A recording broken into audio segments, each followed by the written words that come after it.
straight away. But we've got a lot to get through today, so please keep your questions brief, keep your comments succinct, and let's move at pace so that we can be finished by 5 o'clock and have some food. Madam Chair? Yes, Bernie? Yeah. Can I be indulged just to ask a few brief questions of Mark? What are they about, Bernie? About the long-term plan. I just wanted to know the slides that are put up there, do they get subsequently modified? So the long-term plan slides that are put up on the hub, are they subsequently modified? Modified? Or changed a bit than what's presented? No, not at all, Bernie. They are public record and they don't get changed. Okay. So how come the initial, councillors may know this, but I don't. How come we had a rate increase of 8.81 to 12 and now it's gone up to 16? Just briefly. So, is that because of the changes of the government, is it? No. So what we had done is we had worked our way through to 12 and we had put some options on the table to get it down to 8.89. One of them was looking at insurance and the other way was actually reducing levels of service. And so that hasn't changed. But because of the uncertainty with the Three Waters reform, we've now said that one of our options to get down to 12 by debt funding the increased depreciation on Three Waters is no longer viable. So the option was tabled whether or not to go out with 17 with the option of reducing it to 12. So we've never been down to 9%. We've always stayed consistently at 12 with the option of going down further. Okay, thank you. And just two questions relating to infrastructure. The flood control measures, very, very important, and I hope councillors give consideration to it. But the first one is the one at Kenakena, and it's already been given. The pumps have been sought to put these pumping in. Is that provided for in the long-term plan? The pumps. So I think can you take that question offline and Sean will provide you with an answer because that's not our focus right now. I think we'll start the briefing because we've just got to get through our slides and those questions aren't relating to the slides that we're trying to get through today. This isn't a general discussion about the long-term plan. We're working through the information. So we're just going to go to the slides now.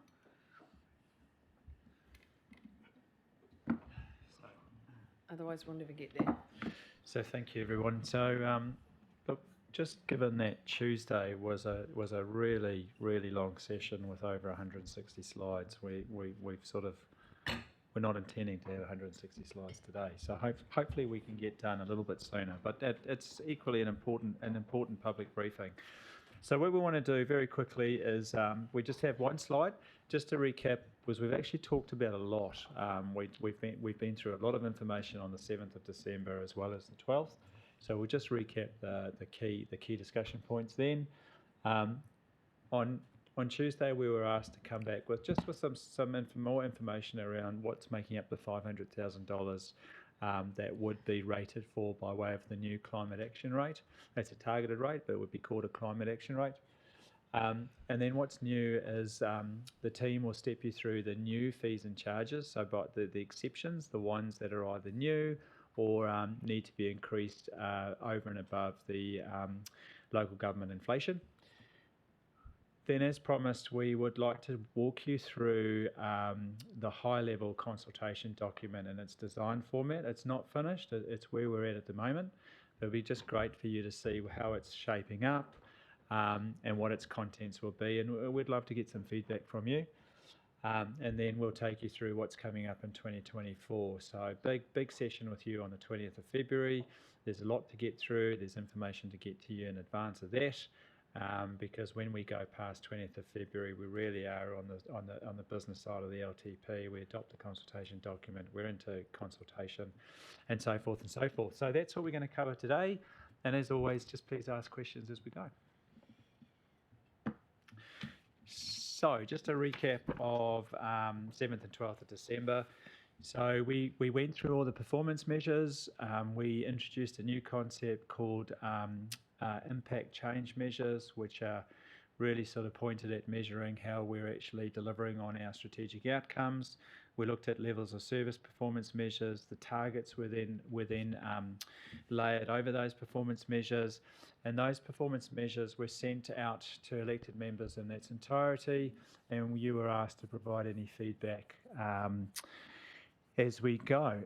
The next thing we did is we also tabled the recommendations on the. So we tabled staff recommendations on the initiatives that were put forward by community boards and councillors, those that were supported by the majority. So we worked through that.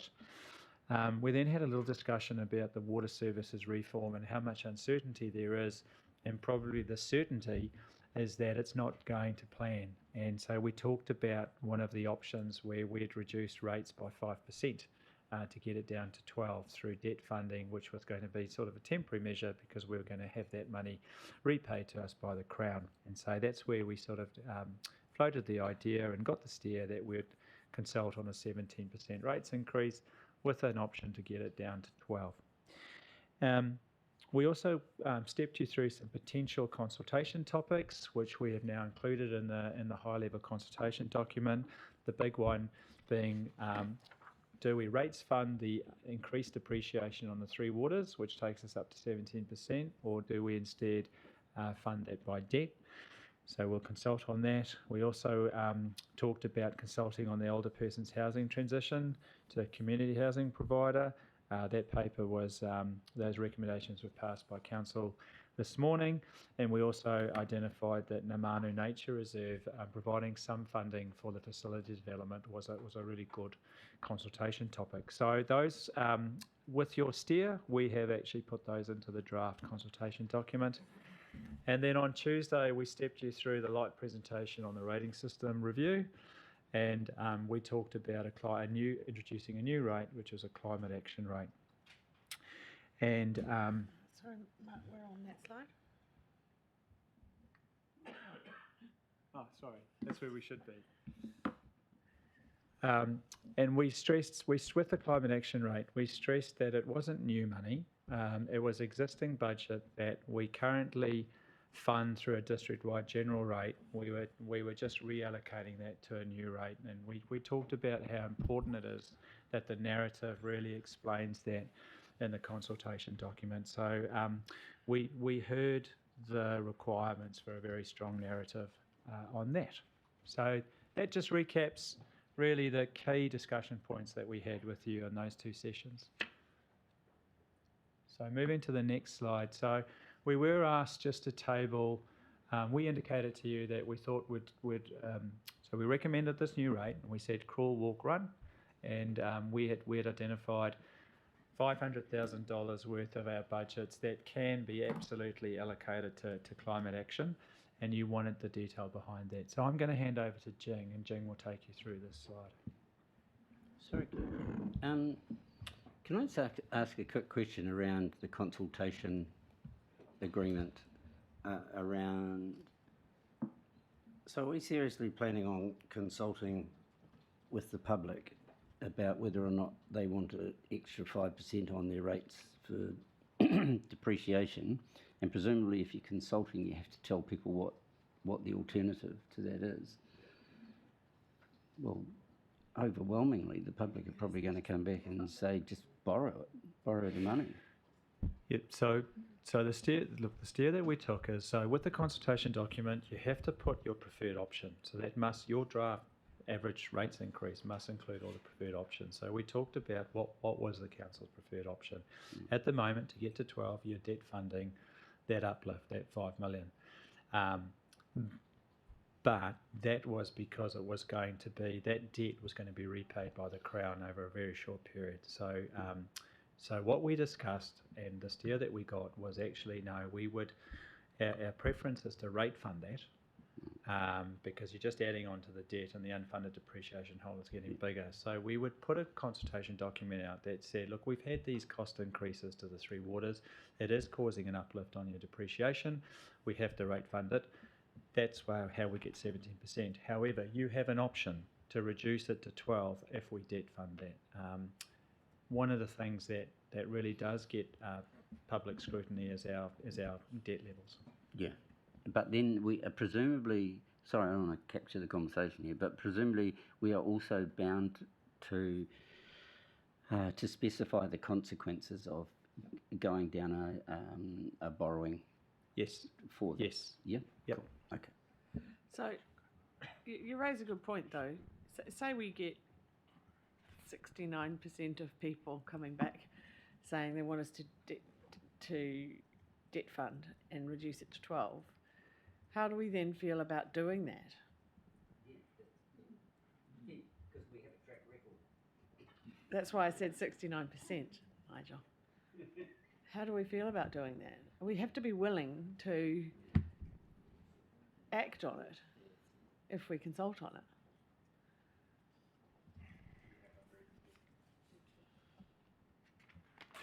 Let's just park that for a minute.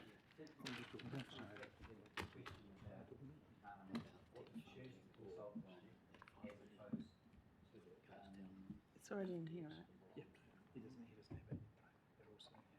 Sorry, yeah, so the question really is then about what we choose to consult on as opposed to what we are obliged to consult on. And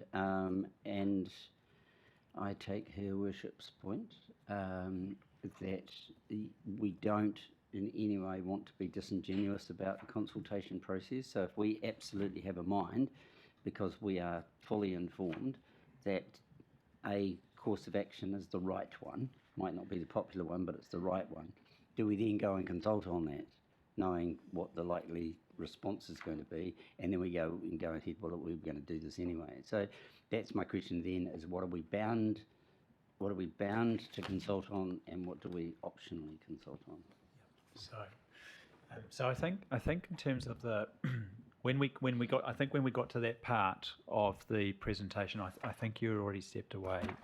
But one of the things that the consultation document must, for each of the options that you're consulting on, it must state what is the council's preferred. It must state what is the financial and non-financial consequences of the preferred option, and it must provide an option to not do something, and it must provide the financial and non-financial consequences of not doing it. So when we tabled potential consultation topics with you, we chose those topics that were tangible and very clear cut. If it's yes, these are the impacts. If it's no, those are the impacts. And as we go through consultation, we do a whole lot of analysis and we present that back to you. In terms of what we're not allowed to consult on is the Three Waters reform. It's already happened. But we can consult on the impacts that it's having on the organisation, which is what we are doing. So we talked about those, and later on, we will hand these out. These are the consultation documents, and you'll see with our proposed topics that we're consulting on, it's a double-page spread. It's got the options of a yes and no. It's very clear, and we have to legally be very, very clear. And consultation may mean that you reverse one of your preferred approaches. In that process, say, using this as an example, an option of debt funding depreciation, or putting it on the rates. So are we then able to put what that 5% would equal in dollar terms per week? You know, it's my cup of coffee or block of cheese or whatever, just so people have actually got a number. It's going to cost you an extra 38 cents a week if we do it this way, or whatever whatever the number happens to be, right? Absolutely. So we've absolutely taken on that preference. Just relating, so percentages are only one dynamic. It needs to be in a dollar term. What you'll see today isn't the fully drafted. So the options haven't been fully drafted. There isn't that cost per week. It's the concept. So, but we will be working through that over the Christmas break. So are we all right with that? Those 2 pages, option 1, preferred option. Martin? Look, I might have been a little bit out of whack there. I've just been jotting down some notes about something else. But I just want to comment on the 5%, the 5 million, I think it is, with regards to depreciation.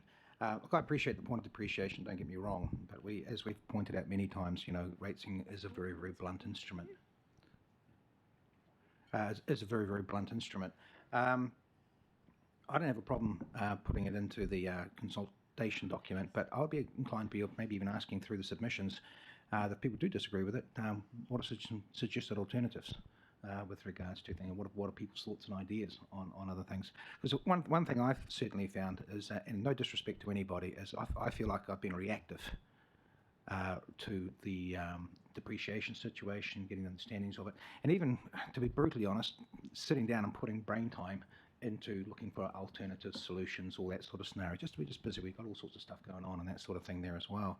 I think it would be quite nice at some stage to have those sort of brainstorming sessions on potentially other options that could be completely right side the box with regards to things, because quite frankly, we can't keep going on like this. We can't keep we've had presentations about how the rates are impacting. We all know that the local government document that's just been done. One of the key things they're talking about is shared funding from central government. We all know this, but unfortunately, central government just doesn't seem to be doing anything about it. And we just keep getting round and round. And we keep cranking up, and we keep wearing this, and we keep wearing this, and we keep wearing this. So I don't know what the answers are, to be brutally honest. Or actually I do. It's really, really simple. We need funding out of central government. We just can't keep going on like this. And I just wonder when is the time we put a line in the sand around this? And I don't even know what that looks like or how to go about that. But we're going to have to be really, really careful, because if we don't start doing something like that, we could have a whole heap of ratepayers that start doing something like that, and then it gets real ugly. But anyway, I just wanted to voice that more than anything else. Cool, keep going. Good afternoon. Thank you. So as from the last briefing, we heard that you wanted to see what is in the climate action rate. So we're coming up with the slides with the projects that currently we are already doing. So it's not a new rate, it's not increase the rates revenue requirement, and we simply just introduce a new rate which transfer from the district-wide general rates to this climate action rates. And these are the projects currently our sustainable and the resilience team is actually delivering, and all relate to climate actions, and coming up $500,000. That's where we're going to rate for this new rate. So a majority is around the energy's efficiency, carbon zero certification, and the system footprint education, and the climate change studies, and enviro schools. Now we also, I know this year we are also delivering the climate strategy. We've seen the travel of direction of that strategy. We've got the environment strategy as well. So there could be other stuff coming out of those strategies, but we do not have that yet. And as I understand from the business, that we also have lots of costs embedded in a lot of the project we're already doing, because we are actually doing an awful lot more than $500,000. But as we said last briefing, this is to provide the vehicle for us to actually now start tracking properly and create more transparency of this particular rate. So any questions?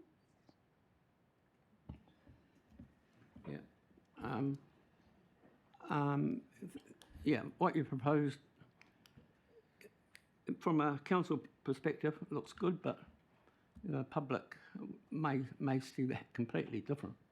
If you make that public, I'm not saying you should hide it, but and then you've got your flood control, which I mentioned, but that's been a general issue throughout Kapiti, and we don't seem to address it. I know it's been in some of the slides, flood control, but we don't seem to have the councillors don't seem to have a plan. They would keep pushing it out, and then they spend money on things like this.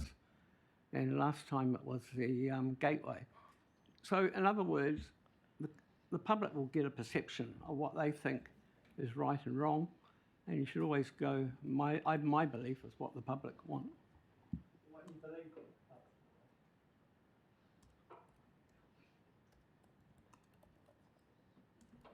Thanks, Bernie. Jocelyn?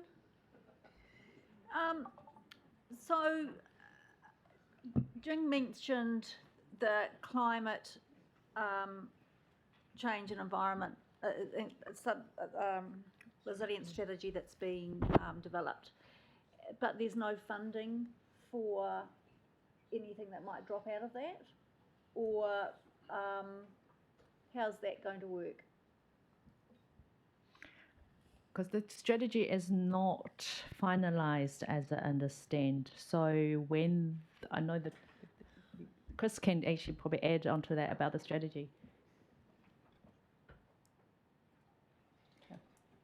I think the proposal will be that through the first part of next year, we'll be looking to, following consultation, finalise the strategies. We've also got, I think as we've previously discussed, the climate think tank, which will be developing ideas and options to put on the table. And the proposition is, as we are able to identify any future initiatives that we think we want to put on the table, there is an opportunity to think about how that fits through the annual plan, but also into the longer term, because some of the options that they may come up with may actually take time for things like feasibility assessments or development of options. So we're not anticipating that we'd go right out with, oh, it's going to cost you, another 500,000 or anything like that. I know, I'm looking at Lawrence's face. There's no proposition to do that until we've actually been able to bring ideas back to the table. So we've got time, is I think what I want to say. So thank you for that. So the bottom line is that there's no funding going to be in the first year of this long-term plan. And I suppose also too that applies to the environment strategy, which will be coming straight in behind it as well. And I'm just wondering whether or not there needs to be a placeholder figure in there, rather than leaving it for basically a year and a half to actually have the action of it. I think we're getting a bit sidetracked. Yeah, I'm just going to say, and we can come back to this offline perhaps, that there are actions in the long-term plan that line up to these strategies from the perspective of we do have climate change work underway. You have seen work come to your table. It is part of already lined up to what's coming through our climate change strategy. So we're not starting from a base of zero, actually. We already have things underway, and that's the same in the environmental space. We might want to do more, but we do have stuff underway now. So it's not ground zero. Okay, thank you. Thanks, Jocelyn. Martin? Yeah, look, it's been interesting thinking about this one over the last little bit. I think really what tipped me over with regards to really supporting this was an article on Stuff yesterday that 200 countries have signed up to minimise, or actually to eradicate petroleum products and that sort of thing there as well. And it was just like, maybe I got that wrong, but there's a big move in this direction, and people want to bury their head in the sand. That's their business. We've committed to it. So I get that we're creating a space to show this. It's not new spending, it's just creating a pace to show this. So in the narrative, I think, and we were just talking before about the waste minimisation strategy, that's sort of tied into climate action, isn't it? It would be nice to maybe have one or two things in there that was perhaps linked to the waste minimisation stuff, that sort of stuff, just to show, one, the connection, even if it's taking something in and putting something out as such, because we must be investing dollars into the waste minimisation thing over in Otahanga, and that must be a substantial figure. That's money that's being spent, and potentially that's an income generating possibility there as well. So I think we need to put that in the narrative. That's not money going all the wrong way necessarily, it's us preparing for opportunities in the future as well. Also, the waste minimisation grant process, that's not ratepayer money, that comes from the waste that comes from the waste levy as such. So maybe pointing some of these things out as well, is that we get money from different sources, it's not just rates, with regards to addressing climate or waste minimisation initiatives, which is a community, is a responsible thing to do. And just maybe even establishing the narrative, the potential funding options that we'll be able to apply to as in the future with regards to being able to identify what we are spending in this space and the projects that we're doing in this space, so that when we do put those applications in, it's transparent, it's clear. So, yeah, so that was just all I wanted to add into that. It's just need to be careful, not careful. Again, it's wordsmithing, but as Nigel will I'm sure attest to, wordsmithing's important with regards to the messages you're trying to get across, and should we say the reactions that you want to expect and to bring out of people there as well. So, looking at it and treating it as a positive. Thank you, Martin. Should we carry on?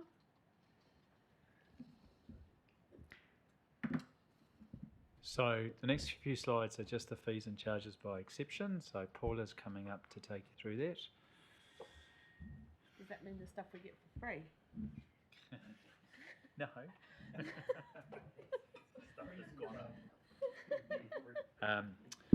So just whilst Paula's getting ready, so for those of you who will know that when we do our annual plan, and it's no different to a long-term plan, what we always try and do is set the fees and charges before adopting either the annual plan or the long-term plan. It's mainly for our dog registrations, so that we can finalise those fees, advertise those fees, and give the community a little bit longer in terms of making sure that they do their registrations. So the plan would be, we'll take you through this, but the plan will be exactly the same. We'll be looking for council to adopt the fees and charges prior to the long-term plan in May, so that come 1 July we can advertise what those fees and charges are. Thank you. Thank you, Paula. Good afternoon, Madam Mayor, councillors, community board. So fees and charges, we get to the next slide, please. So the majority of fees and charges have been increased by 2.9%. That's the local government cost index that was issued in October 23. And I'll just summarise the exceptions on the next two slides. And as Mark said, the full fees and charges and the revenue and financing policy will be presented next year and adopted in May.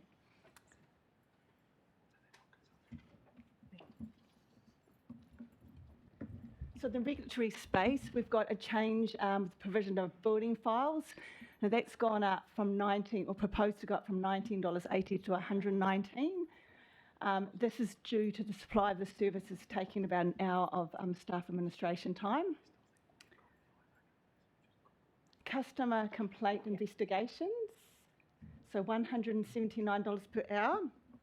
So what this is if a resident will call up and say there's been some building or near their property on their fence line, and officers have to go out and inspect that.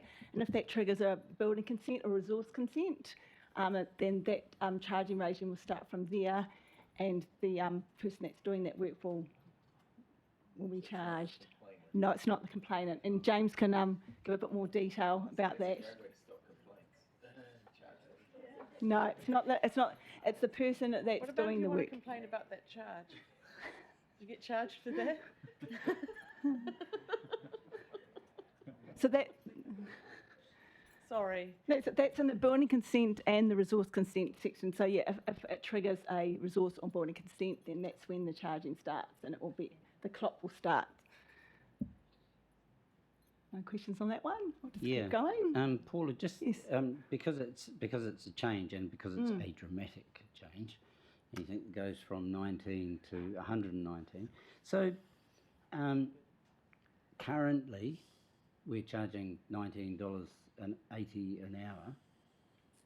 So do we get some homeless person in to do that work, or so that's obviously been getting undercharged dramatically, right? So how long's that been the case? I think James might respond to that one. Yeah, through the chair, it's actually been in there the time that I've been at council. So yes, we have. You're quite right, councillor. We've been under recovering, and as we get more of these requests from architects and real estate agents, we're just ratepayers are funding that. So I want to give you reassurance too that if the building owner is applying to get a copy of their own file, obviously we would apply discretion, but you're getting some big heady commercial requests and they're taking a long time. We did think the second one was a way of driving complaints down, charging the complainants, but no, that's not what that is. That is where we get non-compliance. Sean continues to not comply. It doesn't meet our graduated responsible. We start charging him for his time to get his attention. Again, the ratepayer pays for that if we don't articulate this. So basically, if they're being annoying. Yeah, so what you're saying is that we've really been looking after the architects all these years. Rob can probably attest to that. Okay, let's keep going. Okay, so there's 3 new fees: non-notification of cancellation of a building consent inspection, a building warrant of fitness inspection, and a swimming pool inspection. So if the person doesn't cancel within 24 hours, if they can't, or there's no one there to greet the officer, then there'll be a $179 set fee charged for the officer's time. Where did we get the $179? The $179 is our hourly rate, proposed hourly rate charge Okay, for so it's just 24.25. So we're assuming an hour. so it's a number plucked out of the sky, or is it No, it's calculated it's from the hourly, it's the officer hourly rate that's in the fees and charges schedule. right? Okay. Yeah. I think that's, isn't that relative to other councils? James, do you? Yes. Hmm.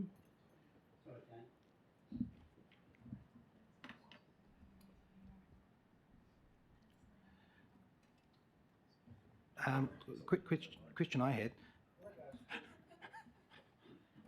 Are you sure it's going to be quick? Sorry, so just on the 179, James, so there was a question asked in relation to where that number comes from. My supposition was that was, regional council used to do this, was kind of like an average in that space. Yeah. We benchmark regionally, and that reflects. B did ask if that's what we pay our staff. Of course, it's not. But actually, it does encompass corporate overheads and all of that. Yeah. Yeah, cool. And we do need some revenue streams. Yeah. Anyway, so. Who's next? Martin? Is it Martin? No, Jocelyn, and then Martin. Yeah, thank you. So with those last 3, the non-notification of cancellation, when these bookings are made to go and do these inspections, what sort of time frames are given? Is it an hour? Is it 2 hours, or is it half a day?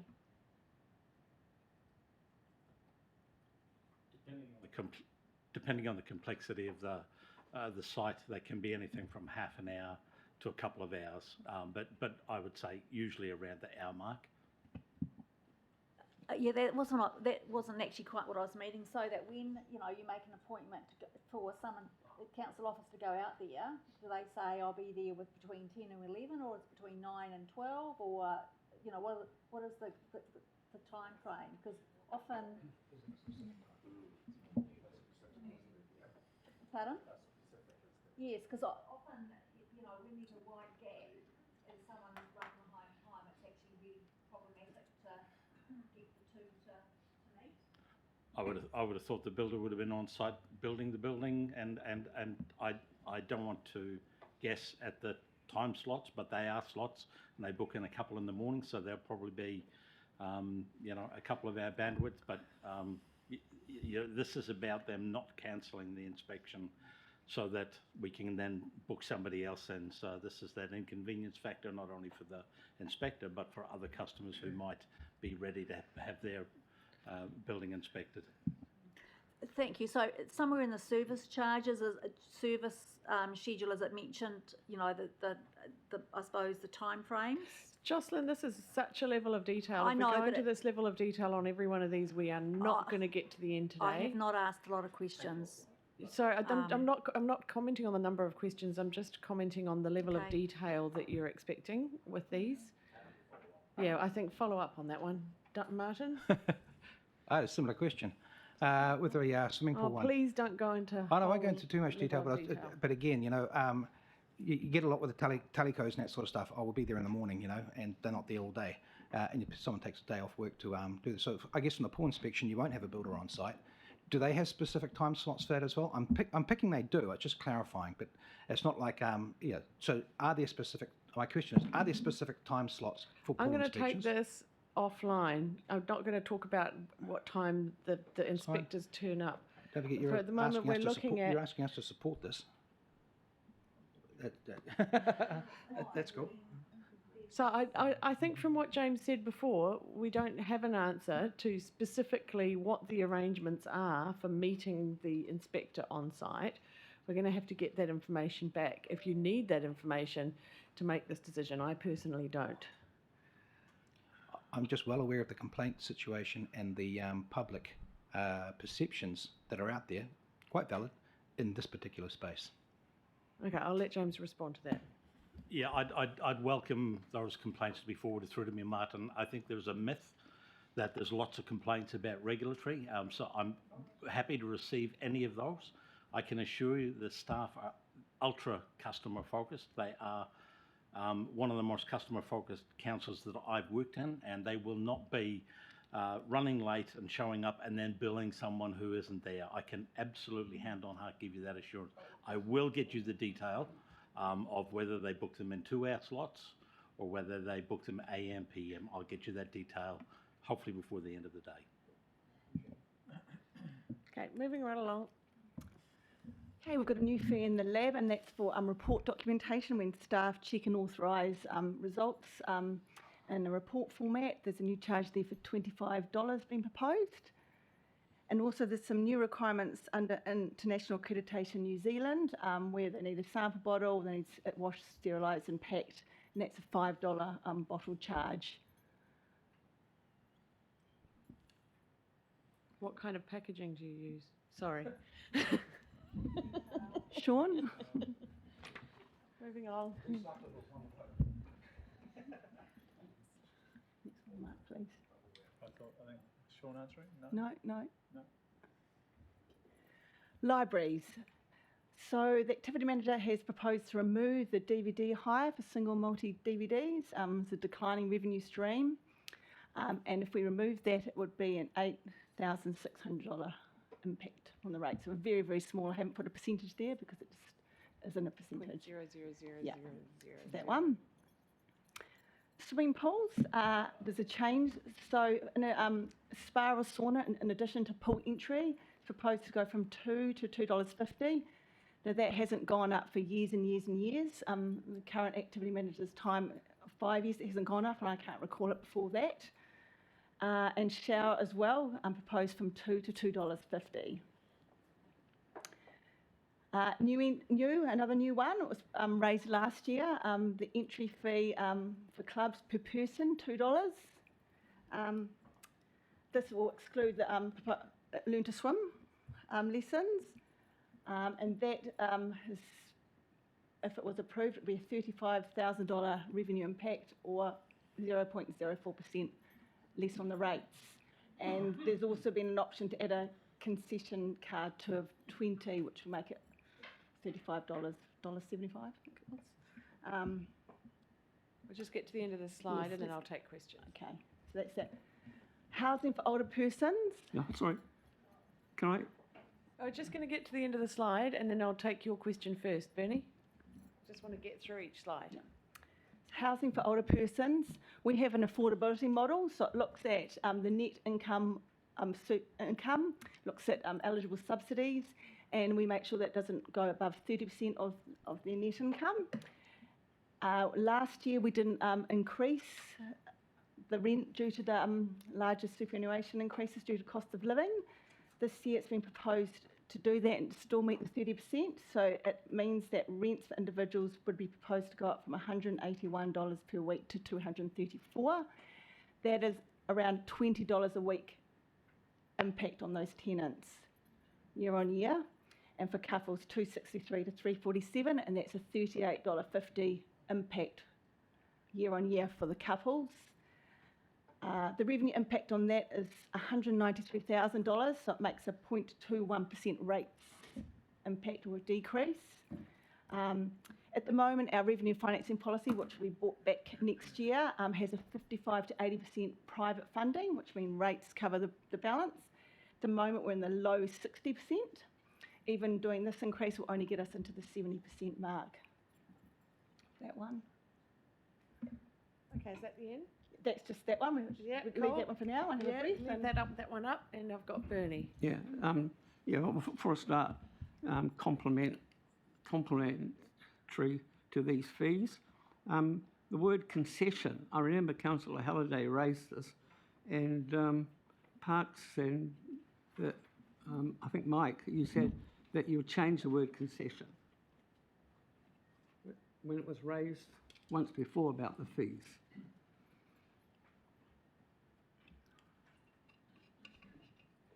Thanks, Benny. I do recall that. Last time around, that was to do with the cards that we give to superannuants, to older people. And I'll have a look at the word again, Benny. Yeah, thank you. Nigel? No. Jocelyn?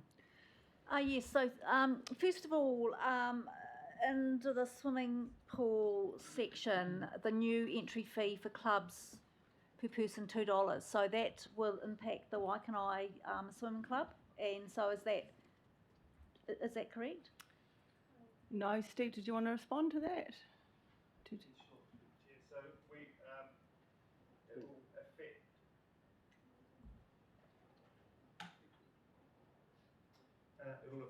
It will affect all the clubs that hire lanes with us. So currently there's only 2 councils in our district that don't have this, and they charge anywhere from full price to $2. It's not going to affect any of the clubs that are running just learn to swim lessons at that time, so it won't affect the learn to swim, but it will affect their the kayaking club at Canoe Polo, and it will affect the Otaki Titans, it will affect the surf club, it will affect the Masters, and it will affect Raptors. Thank you for that. So the concession ticket actually relates to these clubs, solely to these clubs, is that correct?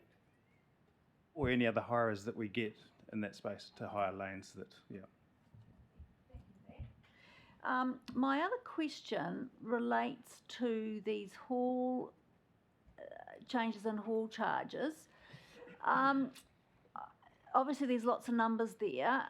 I'm aware, and I suppose I'm specifically looking at the Waikanai Memorial Hall. So I'm aware over the last. Can we wait till we get to that, Jocelyn? Oh, did we not? Oh, sorry, you didn't. Sorry. Okay. Yeah, we'll get Okay. there. Hold that.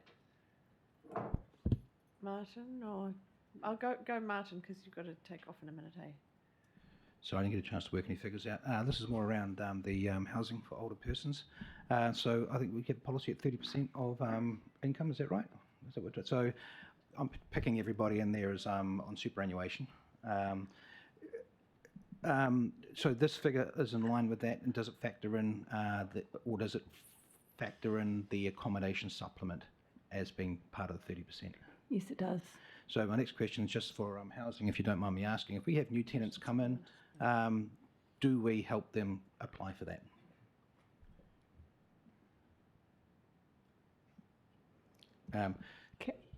Calvin, did you, or Mike? So we do provide our tenants with guidance on how and where they might access support.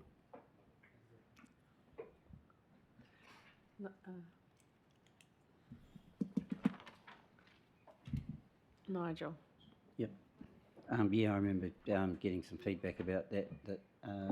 Yeah, we provide assistance with people.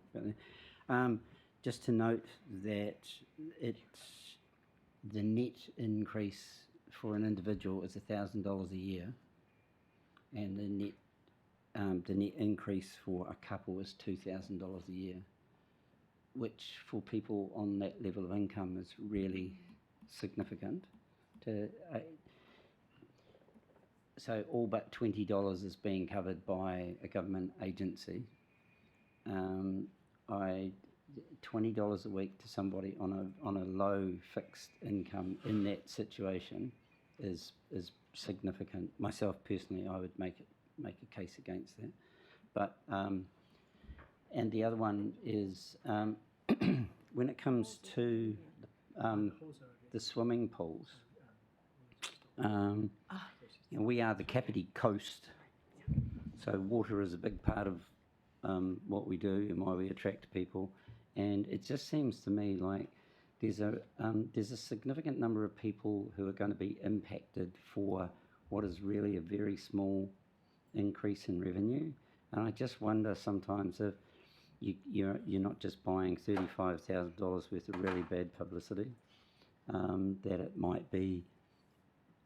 I know everybody's got to try and make their numbers add up, but I'm just wondering sometimes if for the sake of $35,000 that's really worth the fight.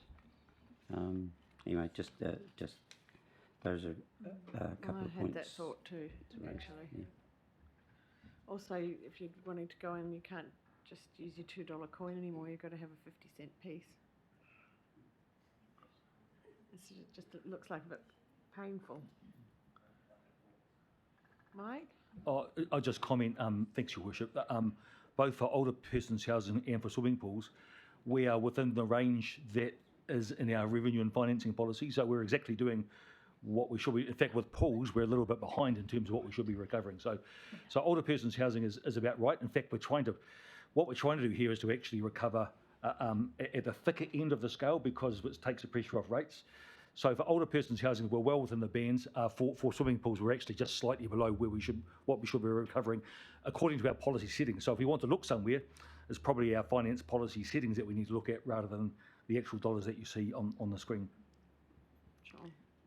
So we're sitting at 21% pools, private funding, and our policy says 25 to 30. It's just for Lawrence?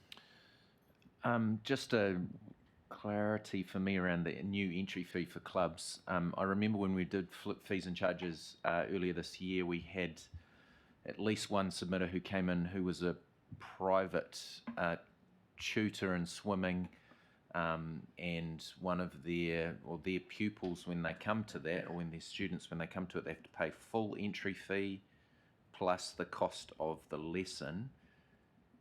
Are those people excluded from this $2 fee?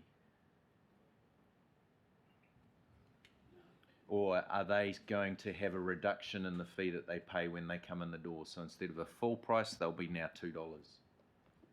Chair, look, thanks for that question. So he's a commercial operator. He's now no longer a commercial operator. He's now working for Otaki Titans. He's moved his team or his squad half between Otaki Titans and half through the Raptors. So the rules that we were applying to him was no different to any other commercial operator that was charging commercial rates for swimming lessons. It was a little bit disingenuous what was presented. They will continue to pay the full entry. So if they're there to make money, then they should pay the retail rate. Sophie? Oh, I think Lawrence, did you want to? Sorry, I just want to... Oh, sorry, Lawrence is still going. It wasn't the operator that paid that money, it was the attender. Yeah, correct. But so that was the point that the person from the public was saying. It wasn't about the operator and their profits, it was about them as a rate payer having to pay. Yeah, so it's just a point of difference probably from how that was represented. But I get what you're saying. Your answer to the question is no, they're not covered by that entry fee. So commercial operators will continue to pay full price when they come in. Thank you. Great. Sophie? Yeah, just wanted to really briefly say that I agree with Nigel around the new entry fee clubs per person at $2. I think we had the same conversation when we discussed, as Lawrence mentioned, and decided that actually, yeah, it's probably not worth it, and I would still agree with that fact now, but yeah. Every time, actually, don't we, Jocelyn? With this conversation about pool fees. So are we giving a steer that we want to keep it at $2? Does everybody agree with that? Yeah. The spa, sauna, shower, entry fee, club.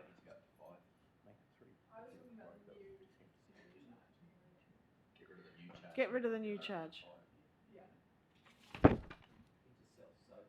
I'm a little unclear. I thought Nigel was talking about the $2 to $2.50. No? You're talking about the new charge. Yeah, I'm talking about the new entry fee. I was just focusing on the fact that the number of people who used it and the net gain was, to me, wasn't worth it. As far as the spa and the sauna and the shower, I don't know what the numbers are. I don't know the numbers of people, and I don't know how much extra revenue that would bring in. So if the net revenue from that was not much, then I would bother. I don't know how many people spa and shower down there.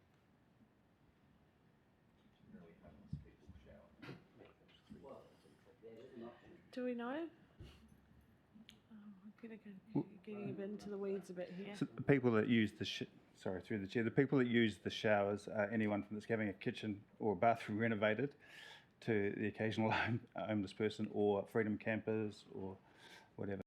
We specifically don't change these fees too often because of the simplicity of, if we were to change that by 2.9% each year over the last 10 years, we'd have some fairly silly cash amounts coming through to deal with. So it's been, as I say, I've been there 5 years and this is the first time we've looked at it. Yeah, may as well leave it. So this new fee, do we not want that, the $2 for clubs? You're not going to bother with it? Cam says no. You're declaring a conflict right there, Cam.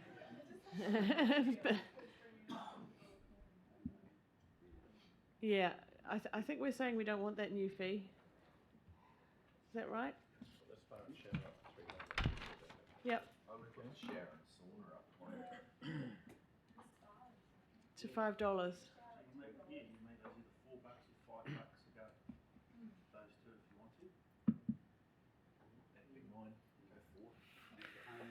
That's quite expensive for a shower.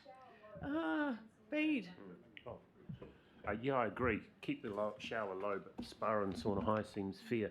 On a different subject, hall hire. Might open a can of worms here, but Okay, we're just going to go through halls now. Okay? Oh, okay. Moving on to halls. Sorry. Do you want to go through them first? Yes. Yeah, all right. Sorry. Jumping the gun. Yes, I made a note of that. I just wanted to add, just with the spa or sauna, that's in addition to your $5.70 entry fee. So if you want to have a swim and a spa, it's $5.70 plus the $2 or $2.50. And if you only want a sauna or a spa, you're going to be paying $5.70 or next year $5.90. So that's It just all a sounds point very of clarification. complicated. Let's just leave the spa and sauna and the shower. Yeah. But we're going to say we don't want that $2 for the. Yeah. Is that all right? Got that.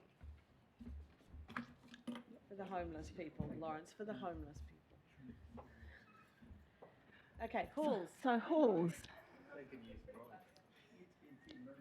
Halls. So a proposed change to all the halls and an introduction of a 3-tier charging system, which will then get us to meet the revenue and financing policy. So there's 3 categories. Group A, which is commercial, that's a group with a commercial activity that would charge, have a ticket entry.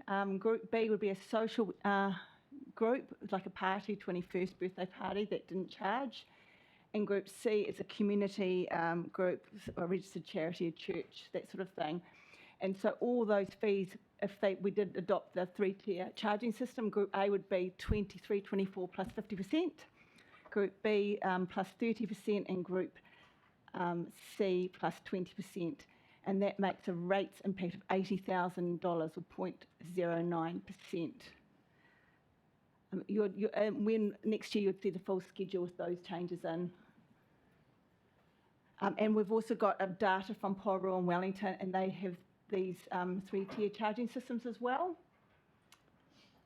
Should keep going. Yeah, keep boxing on. Waikanae Memorial Hall, the Poppy Room was a storage room, so the team have cleared that out and created a new room to hire. So I've just noted down what those fees would look like for each of the 3 groups per hour. We've also introduced or proposed to introduce a new storage covered annual fee, small 26, large 52. Storage room annual hire, so it's have a door and a light and a window.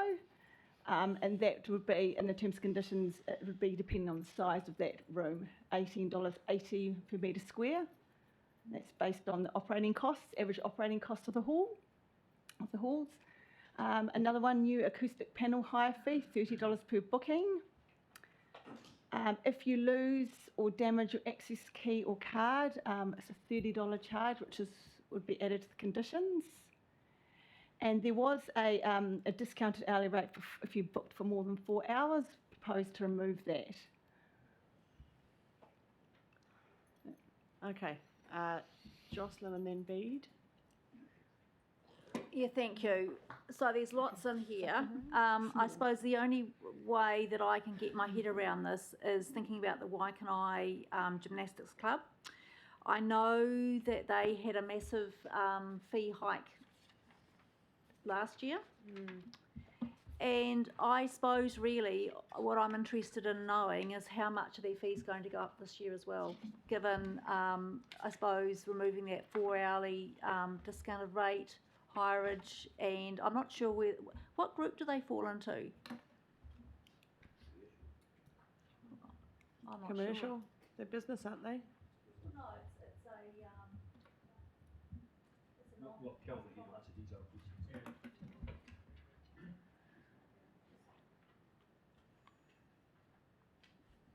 Hi, Kelvin.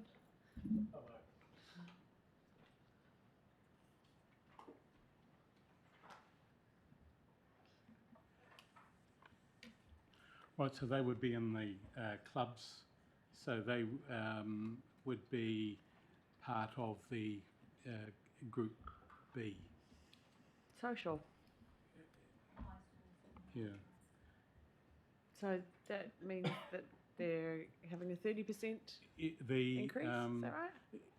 just going through, we've spent a lot of time working with the gymnastics club, had several meetings with them. We haven't been able to talk about what the rates were going to be. They asked and we didn't say.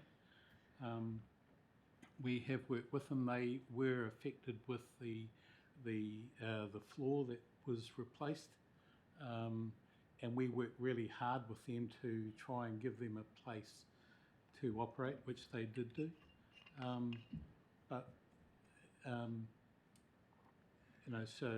We've got quite a close working relationship with them. Sounds like you're bending over backwards, but it's a balancing act, isn't it? We're always wrong, but we try. As long as you're not making them jump through hoops. Sorry. Sorry, Jocelyn. Yeah, so thank you for that. So that doesn't actually really give me much of a sense about how much their charges are going to go up in this next financial year. They will go up significantly. At the moment they're around about 9% return. We're looking at another 4%. I think in the year after that it drops to 12%, and then we're back down to 10% on the third year.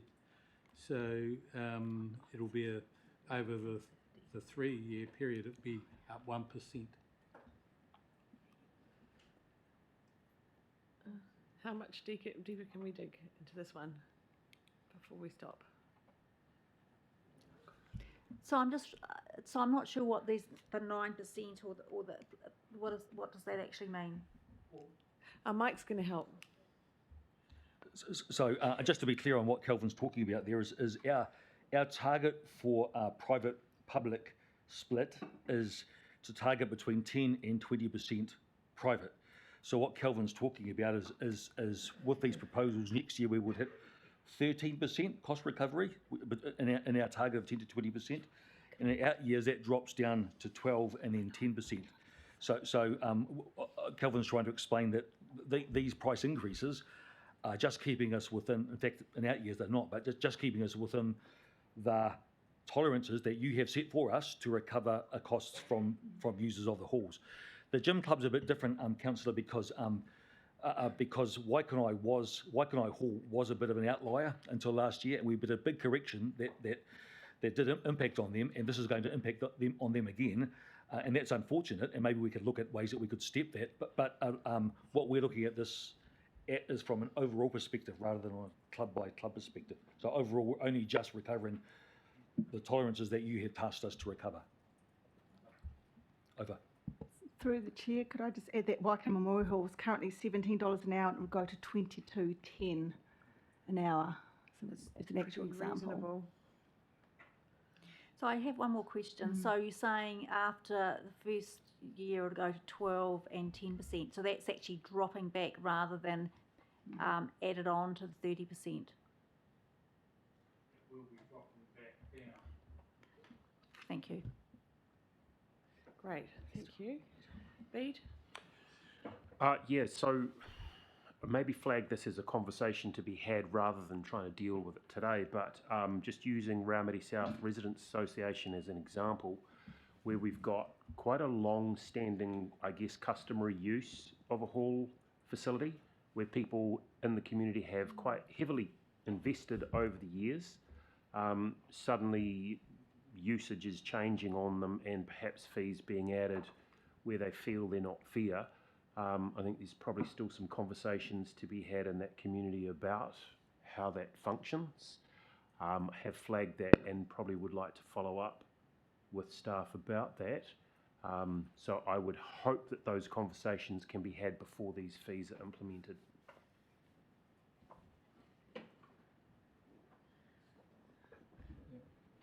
So I think there's various people who've been storing their stuff in the hall for years and years and years, and now we're going to start charging them. Is that the problem? I was on the committee in, I think, 2007. We had key access, we had use access. People did things in the hall to maintain it and keep it up. So people have invested. So I think there's just some delicate conversations that need. I mean, that Residents Association in particular has had a particular role in that hall that's maybe suddenly shifting. Needs some conversation. Yeah, I don't think we can sort that out right now. No. But I do think we need to be charging people when they store their stuff in our buildings. Yeah. So how we talk about it is one thing, but I don't think, I'm not getting a view. I think part of that is that some of that stuff may have been purchased communally, knowing that they've got a place to store it, and now years later that storage is being changed without having a deeper conversation. So maybe we can put a couple of containers on the park or something. There may be Who knows? conversations that I'm just flagging. Now is not the time to get into the detail, but just some Yeah. conversations need Good to be to had. have a heads up. Yep. Darren wants to say something. Look, I think all I was going to say is that there's a cost associated to service, really. And so if the cost isn't borne by the user, the cost is borne by the general ratepayer of the district. And we have to put the fairness test across that, really. And so is it fair that the ratepayer as a whole pays for everything, even though they're not participating in something? Or is it more of a user pays in the current environment that we're moving? It's really an observation. And I know there will be some historical stuff that we do have to tidy up, which is not unique to us. It is part of, I guess, the uniqueness of local government. But I'm really signalling up front that we need to get us to a place of consistency for what the future state looks like for us. Can I just comment here?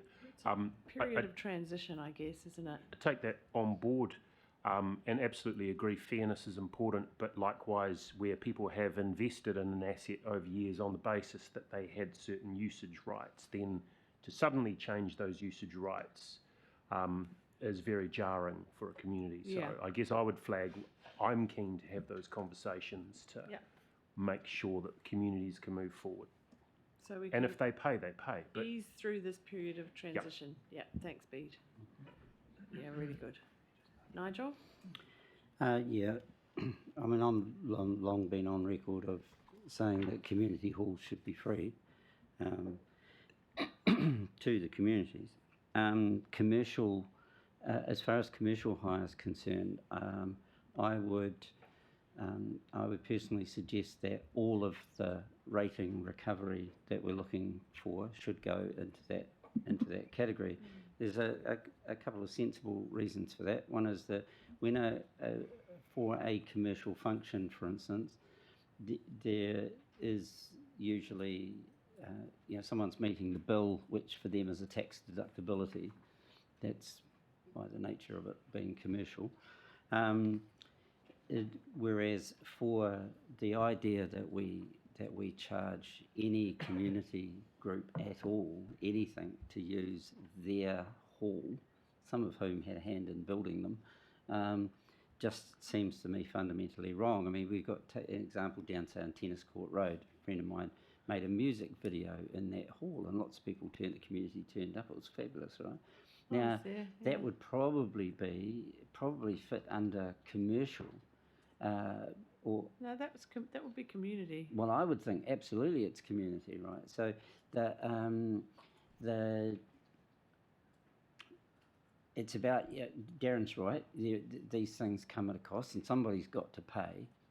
Personally, but here's the bottom line with this stuff. When you do all these numbers, right, it comes to 0.09% difference on the rate line. I know all those little 0.0 somethings add up, but it adds up to a very small amount. And so, for me, it's a philosophical argument, really, about the ability to pay, and we know community groups are really feeling it. They're out there doing the kind of work that councils used to do. A lot of the community groups are doing that sort of thing.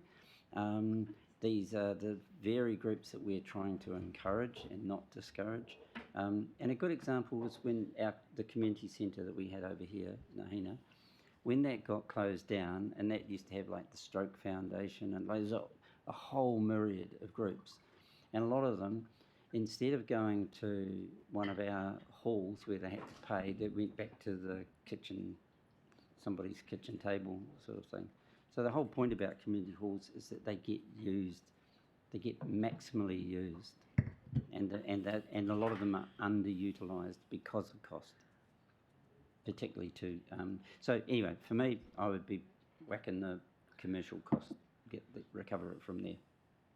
But again, there isn't a breakdown about how much of that $80,000 increase, how much of that would come from the commercial group, how much would come from social, and how much would come from community.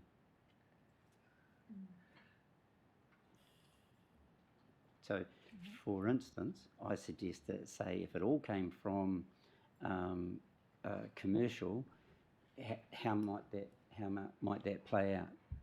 Would they all be going, oh my God, I can't believe that, look what they're going to charge us? Or is there enough of them to go, yeah, that Could seems commercial, reasonable? for instance, be somebody who's GST registered running a yoga class?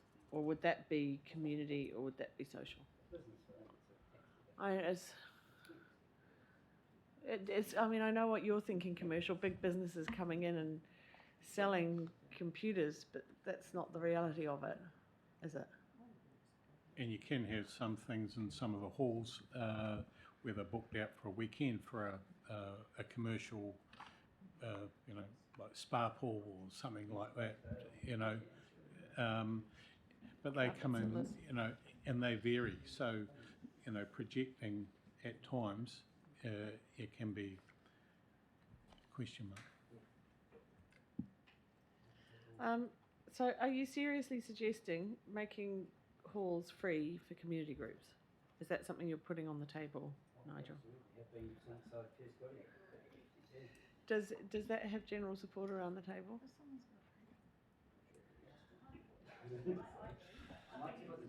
Mike's got his hand up. I've got my doubts. No, the implications of that decision are between $150,000 to $200,000. You just need to know that before you make that decision. See, that's too much to me. Yeah. And often, they can fundraise to pay for that, and they can get a koha on the door for people who turn up. Also, people who pay something for something value it more. It is absolutely true. I think Kelvin's nodding. I have been involved in this type of industry for a long time. When it's free, how people act and treat property compared to when there's a charge is totally different, very, very different.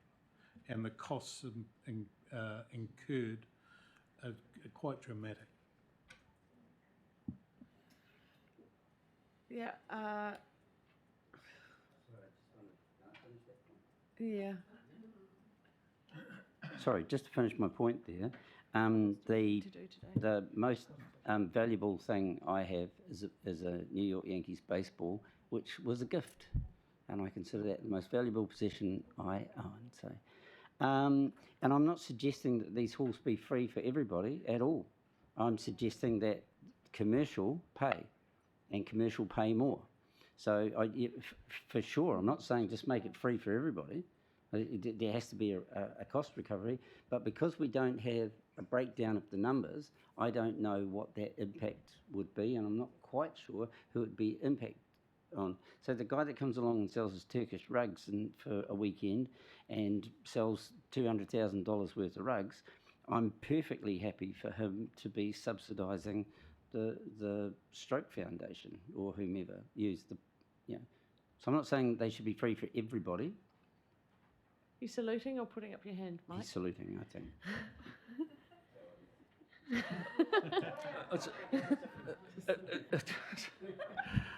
If it helps, Madam Chair, we can have a look at doing some modelling around rebalancing, say 40, redoing the number so it comes with the same bottom line but has a different balance, if that would be helpful. Yeah, let's look at that. That sounds like a great solution. Thank you, Mike. So our social people it's not free, but they're paying a bit less, and our commercial users are paying a wee bit more.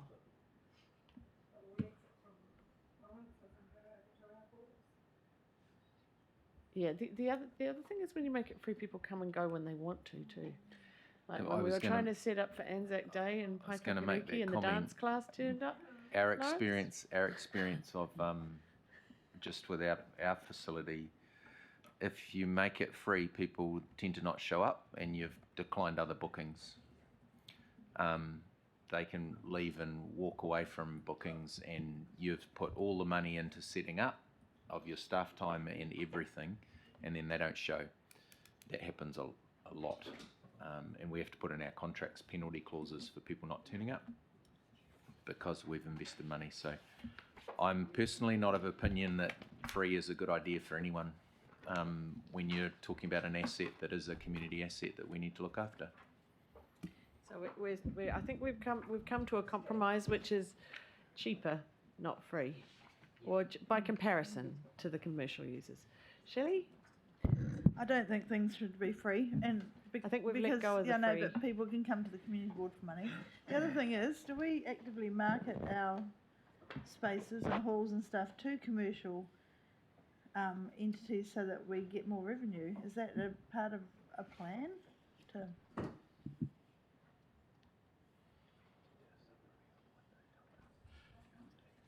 In response, we are actually going around doing a photo shoot of a lot of the halls and that at present. So we are putting a bit of a flyer together and putting something together so we can actually market the halls. Some now are of a standard that could be marketed, where unfortunately not too long ago they weren't. Jocelyn? Yeah, so I and I put my hand up before about free halls, and I do agree with what Kelvin was saying. If there's no value attached to a cost, then it's probably not, people can make use of that. But I think that, talking about the Waikanae gym club, I think particularly young people playing sport is really important. And having a daughter who went through that club and seeing some of the people there, the costs of playing sport is very high. and so being able to encourage them to play sport or doing physical activity where other events are outside their cost frames, I think is really, really important. And I know they try to make it as lean as they can, but ultimately they have to put the costs onto the users. And a lot of those costs come from, the fees and highage charges. And I suppose there's also maybe social groups as well, people doing it for social connectivity. So does that fit in with our proposal, Jocelyn, to have? I think it does. More, yeah. So It so does. so I'm let's just reiterating the point. Yeah, and you're supporting it really well, but Yep. let's kind of try and move through this one. Cam, Thank you, Madam Chair. Just something having that declared your conflict. well, one of the groups I do run does use the Otaki Memorial Hall. Just something that Shelley alluded to is that there is actually a bit of a money go round at times where we charge users for the hall hire, and then they come to the community board and ask for money for the hall hire. And while the free thing may actually get rid of that, there still needs to be a value associated with the use of the hall. But between the rates, not the rates remission, the hall hire remission fund and what the community boards give out in terms of funds, I definitely support the rebalancing that we're talking about here in terms of making commercial pay a bit more to keep the costs as low as possible for the community groups. I don't think it'll stop the people coming to the community boards to ask for money. But we had a situation, unfortunately, this week where a lady who was doing a great service for the community hadn't been paying her bills and racked up a debt, and we actually can't give her money because it's retrospective. Oh no. So a bit of a messy situation, and we're trying to help her with that, but we can't. And it's one of those little things. It may only be $20 a week, but every week for 50 weeks a year adds up. And those are the people that we don't want to put off. So that's striking that fine balance. But again, I just reiterate, I think that re-looking at putting the commercial up and allowing the community groups to stay at a lower level is the best option. I think that sounds like we've landed on that. Lawrence, do you have something to add? Can I just, I think I just want to signal that it would be really good in our setting of fees for our public halls that we consult with other organisations, both private and other charitable trusts that are providing venue hire and rooms for hire, because one of the things that is the challenge of this is we actually inadvertently create a competitive environment when we're all trying to serve our communities. And so having some sort of a conversation with other providers and going, how can we land in a place that actually serves and supports all of us to provide the needs for our community the best? I think that would be a really good conversation to have in amongst the conversation around just money, because that's a wider issue, I think, because you think about the number of venues that we've got across that aren't council owned that are available for community use or other use. And I know that's a big piece of work, but I think the worst thing would be is in this process we cannibalise what we're trying to build within our community, if you know what I mean. So that would be just a thought. In reply, we did look at the other councils nearby with Porora and Wellington. With the new charges, we'd be roughly around about, in some cases, up to 50% cheaper.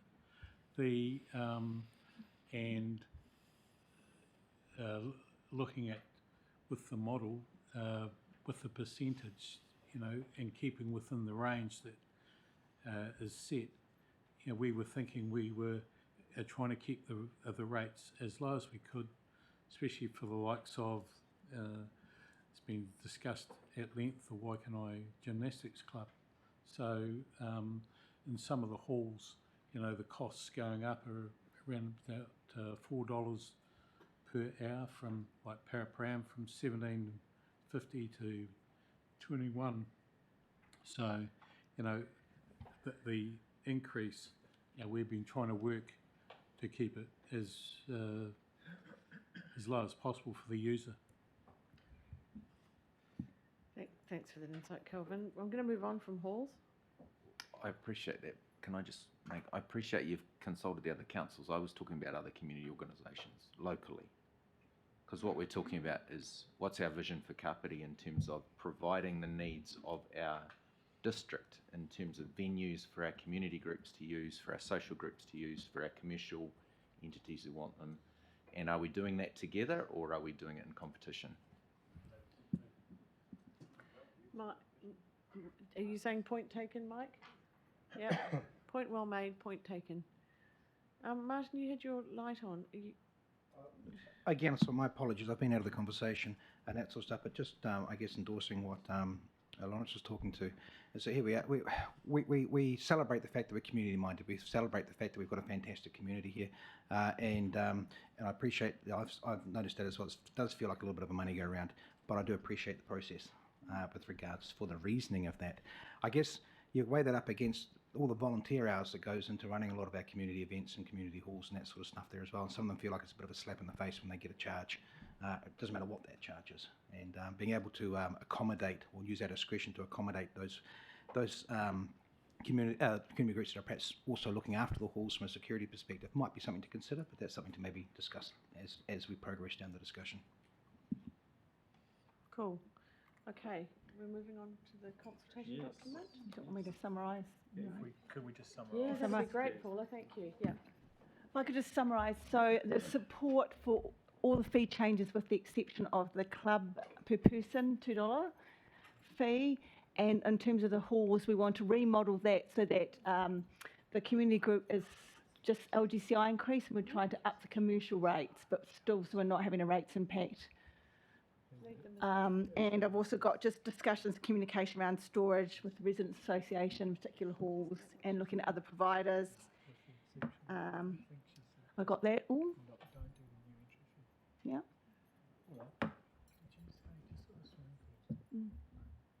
So we're leaving the sauna and the shower and stuff alone, Yes. aren't we? Yes. So, I had it $2.50, but are you saying to leave it at $2? Okay, right. Oh, hang on. No, $2.50. Yep, so $2.50. So the changes, the spa sauna shower will go to $2.50, but the entry fee, clubs per persons, will be gone.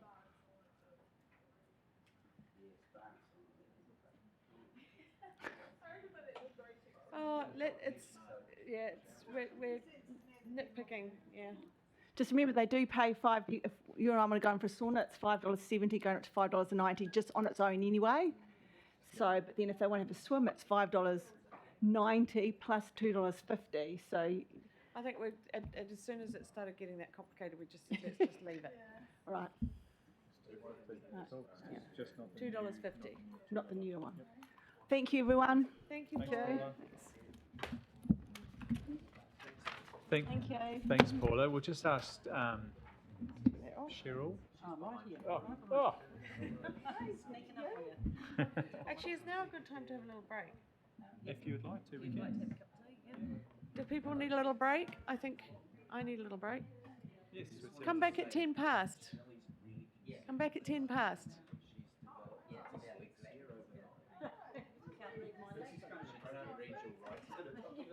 On Latin.